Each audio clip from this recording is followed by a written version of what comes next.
So a month after we buy the property, the seller calls us up and goes, hey, I just want to let you know that you might be getting a call from the IRS. How do I protect myself if the seller is going to file bankruptcy? Guys, welcome back to another video in the Creative Finance series with Pace Morby. Boom.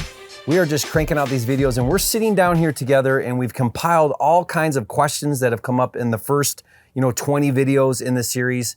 And we're gonna specifically nail down, Pace, this question. There's a couple variations of this.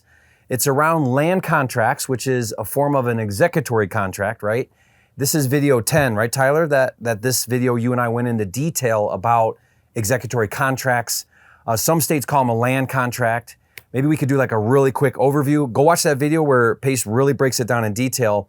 But the question here is around protecting yourself in a land contract, because a land contract, you haven't actually transferred that ownership. The deed hasn't transferred. It's kind of on standby. Yeah. Well, what happens if things happen like maybe a bankruptcy? How does someone protect their interest in that property in this kind of situation with a land contract is the question. And I think we've seen some variations of that. So land contract for deed, bond for deed, seller carryback, installment sale, agreement for sale in Arizona. There's about 14 of the names, but they're all underneath one umbrella called executory contracts, which means, and some people have done this, some people haven't done this in their life, but you're a blue collar dude like me. So you probably bought some cars with cash in your life. Mm-hmm. Okay, like a $500 car, a couple $1,000 bucks when you're young. And my kids. And your kids, okay, cool. So or a motorcycle, right? Yeah. So what happens is you'll go to the seller. You're the seller, I'm the buyer. I give you cash, you give me what? An agreement. You give me a title. Okay. And you sign the title. Yeah. Do I have to sign the title? No. No, I don't. I could, think about this, I could hold on to that title. I now possess the title, even though I haven't recorded it in my name. I could hold on to that title and I have possession of the title and possession of the motorcycle. Therefore, I am the owner of this property. That's called an executory contract. An executory contract means I have not executed the deed or the title yet. It has not been executed. Therefore, it's an executory contract, okay? Same thing with a lease option. A lease option is a form of an executory contract. It means I'm leasing a property from Jerry and I have not executed my option to buy that property yet. So it's still an executory contract. I have not executed the contract completely. So in a motorcycle or a car transaction, I have the title. Jerry has signed it over to me.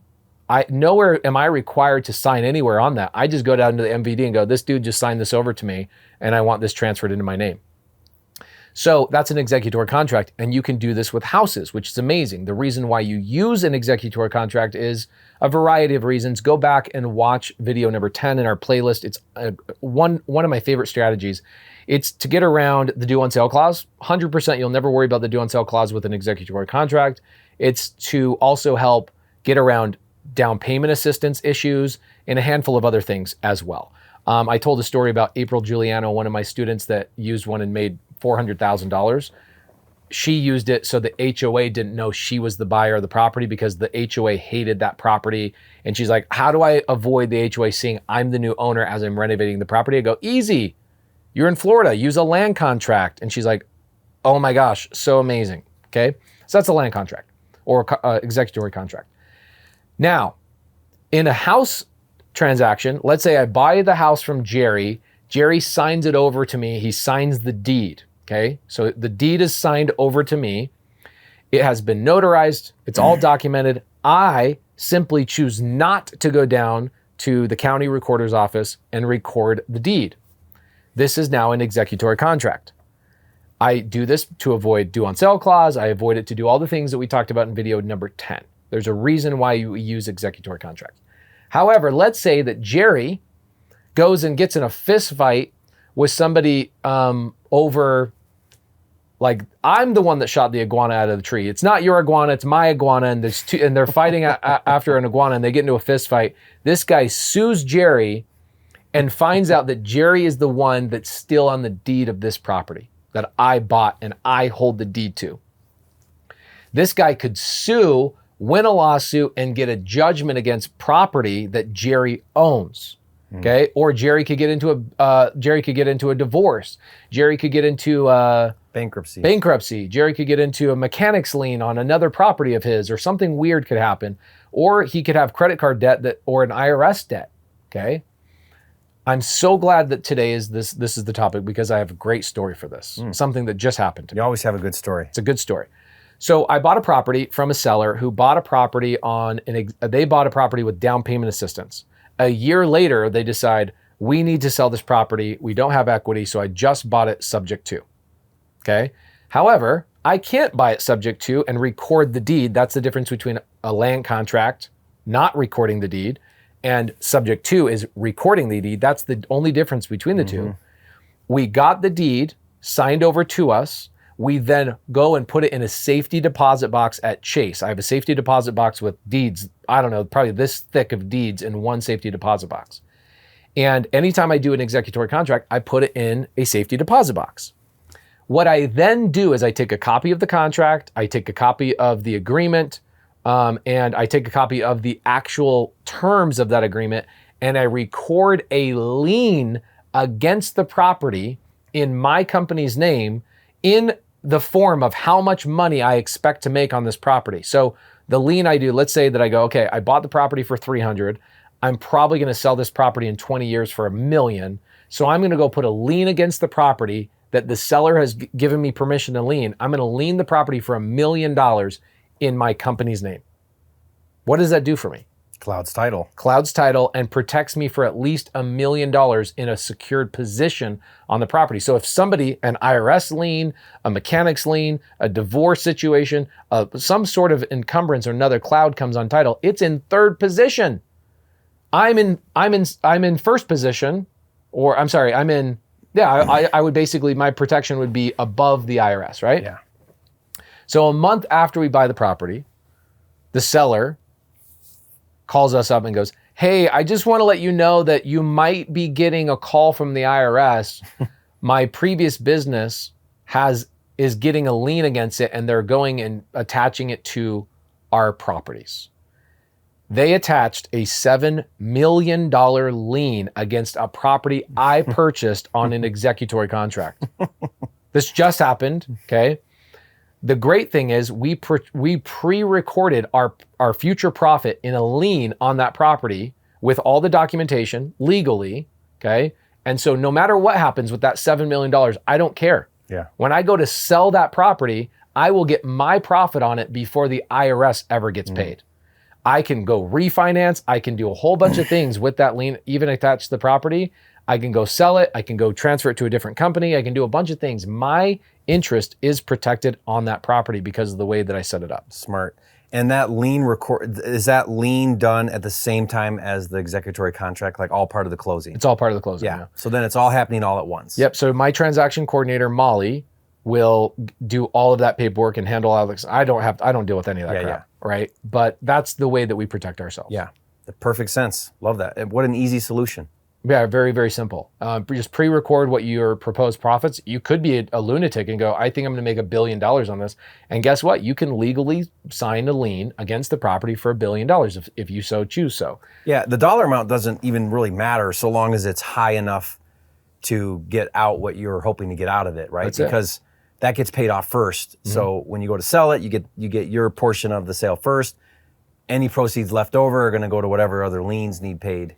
Yeah. Right? Because lien, you have to understand, lien is a priority. It's position. Right. So it's not like whatever money's left gets split out amongst everybody. No, it's priority. Right. First priority gets paid first. Whatever's left goes to second priority, and so on. Right. So that's a great way to do that. Easy solution. Love that. Hope that answered that question for whoever that was. Now we got another way to protect, right? This is the bankruptcy thing. So we got the second part of the question.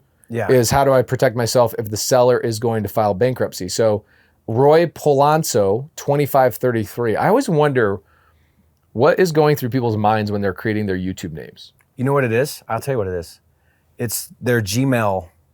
It's usually the front of their Gmail. Oh, interesting. That makes so much sense. If they don't have a creator account, it's just their login. They grab. Oh my gosh. Because they just pick a random thing, so they grab the front of your email. I see. Okay, it makes a lot of sense. Okay, so Roy Polanzo, 2533 says, hey guys, is there a strategy to protect you as the buyer from losing the property in case the seller goes into bankruptcy? Will you be notified by anyone if that should happen? The answer is yes, there is a strategy. I've had this happen to me, I think roughly five times, I can't remember, where in my paperwork, my sub 2 paperwork, there is a clause in there that says in the event of a bankruptcy, the seller is, because it's always sub 2. This is not a seller finance situation. This is always a sub 2 situation. And it doesn't matter for seller finance. Why? Because there's no debt. They don't have any debt. Yeah. Yeah. Now, there will be such situations where in a seller finance situation, I almost want to answer the question on sub 2 and then go back to the seller finance, but now I'm already, I'll do that first. I'll come back to the seller finance thing. I'll tell you, if the seller does file bankruptcy on seller finance, I'll tell you what happens. This has happened to me before. So in a sub 2 transaction, the seller's name is still on the mortgage. So the seller's going to go to the bankruptcy court and they're going to fill out paperwork and they're going to list all their debts. And they're going to say, these are all the things that I have in my name. And even if the seller does not name the mortgage that you bought subject to on that list, a lot of the times the court will pull a credit report and see everything that they have on their name. They'll see he has an asset in his name, at least the mortgage. And then what they do is they see that his name's no longer on the deed and they ask him, okay, that was the first time this happened to me. The judge was like, what's going on here? The seller says, I sold that thing 2 years ago. I sold it subject to. The judge goes, okay, so you don't own the property anymore. He goes, no. Okay, great. And they waived. Cross it off. They cross it off. Yeah. But there have been other situations where I have gotten letters from the court saying the seller actually put the mortgage in the bankruptcy as, oh, I want to file bankruptcy on this. And I called the seller. I go, why'd you do that? He goes, oh, dude, I forgot I sold the house to you. Okay, great. Can you? Or didn't understand, just listed stuff. Yeah. Right. Just listed everything. Or they hire a bankruptcy attorney that does all of it. They pull everything that's in their name on their credit report and go, we're just shotgun effect. Let's just get rid of everything. Let's purge it. So what we had to do in that situation, we had to go and tell the judge, hey, we bought this property. Here's the documentation. And they remove it from the bankruptcy hearing. That's it. You can pick and choose what you're filing bankruptcy on. You don't have to file bankruptcy on everything. You can say, I'm not filing bankruptcy on my house or on these things. I'm filing bankruptcy on these things. However, in the bankruptcy hearing, they'll say, do you still own these things? Because if you do, we're going to require you to sell them and get the money to pay these other creditors. But when you show that you've already sold the property and the deed is in your name, or you did an executory contract and you recorded a lien against it showing that you did buy it on an executory contract, it gets removed from the bankruptcy hearing. It gets omitted. It's happened to me 4 or 5 times. Never seen somebody lose a house subject to through bankruptcy. Never once. So it's just dealing with it when it comes up and showing the proof and you're good. We had a seller that sold, this has only happened to me one time, but I had a seller file bankruptcy when they sold it to me on seller finance. It was like 3 years after going through a divorce. He's like, screw it, I'm just going to file bankruptcy. I'm just going to start from scratch.